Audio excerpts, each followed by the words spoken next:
کبھی کبھی ایک آواز پورے عالم اسلام کو جگا دیتی ہے۔ ایک قافلہ اٹھتا ہے اور ظلم کی نیندیں اڑا دیتا ہے۔ یہ وہی قافلہ تھا عشق رسول صلی اللہ علیہ وسلم کا، جو نکلا تھا اقصی کے مظلوموں کے لیے، مگر جواب میں ملی گولیاں، لاٹھیاں اور لاشیں۔ مرید کی زرزمی مٹی آج بھی چپ نہیں، وہ چیخ رہی ہے، ہمیں ظلم کے بدلے وہی وفا ملی، مگر ہم نے پھر بھی لبیک کہا۔ چند دن پہلے تحریک لبیک TLP نے اقصی مارچ نکالا۔ مقصد صرف ایک تھا، فلسطین کے مظلوموں کے ساتھ کھڑے ہونا اور امت مسلمہ کو یاد دلانا کہ بیت المقدس صرف ایک زمین نہیں، یہ ایمان کا حصہ ہے۔ ہزاروں عاشقان رسول صلی اللہ علیہ وسلم ہاتھوں میں جھنڈے اٹھائے، نعرہ لگاتے، لبیک یا رسول اللہ صلی اللہ علیہ وسلم، لبیک یا اقصی۔ یہ منظر عشق کی بیداری کا تھا، ایمان کی تپش کا تھا۔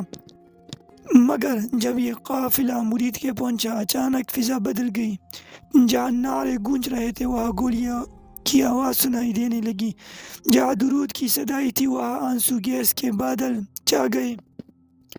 جوان گرے، بزرگ زخمی ہوئے، ماں کی گود خالی ہوئی اور بیٹے زمین پر تڑپ رہے۔ یہ کوئی عام احتجاج نہیں تھا، یہ عشق رسول کی قربانی تھی۔ حکومت نے کہا مارچ غیر قانونی تھا، مگر عاشقان رسول صلی اللہ علیہ وسلم نے کہا ہم ظلم کے خلاف نکلے تھے اور ظلم ہی ہمارا مقدر بن گیا۔ کچھ لمحوں میں وہ سڑکیں جو عشق سے روشن تھی خون سے لال ہو گئی، اور وہ بینر جو فلسطین کے لیے اٹھے تھے اب شہداء کے کفن بن گئے۔ یہ سانحہ ہمیں یاد دلاتا ہے کہ جب بھی امت محمد صلی اللہ علیہ وسلم ظلم کے خلاف کھڑی ہوتی ہے، اسے قربانی دینی پڑتی ہے۔ مرید کے شہداء نے ہمیں یہ سبق دیا کہ حق کے راستے میں آنسو بہانا کمزوری نہیں، ایمان کی گواہی ہے۔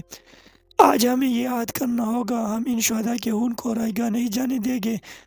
ہم اقصی کے لیے، ناموس رسالت کے لیے ہمیشہ کھڑے رہیں گے۔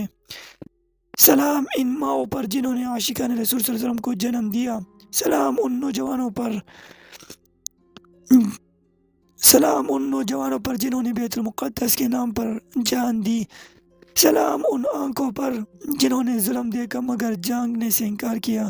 مرید کی سرزمین گواہ ہے، عشق دبایا جا سکتا ہے، مٹایا نہیں جا سکتا، اور ہم بھی آخری سانس تک کہتے رہیں گے لبیک یا رسول اللہ صلی اللہ علیہ وسلم، لبیک یا اقصی۔